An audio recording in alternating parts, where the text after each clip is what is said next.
Hello mga kabibes, gagawa tayo ngayon ng ampalaya chips. Ano? Tara!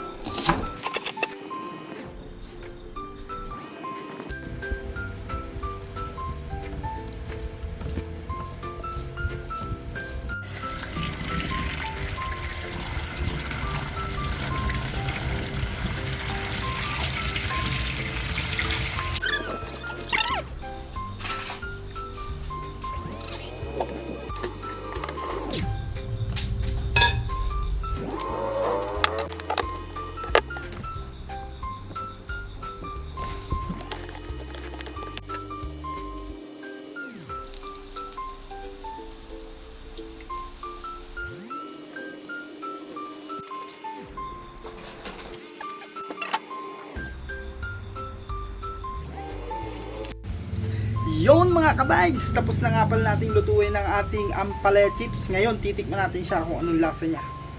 Ito.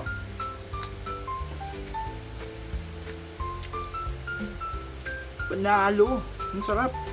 Try natin siyang i-dip sa mayo at saka ketchup.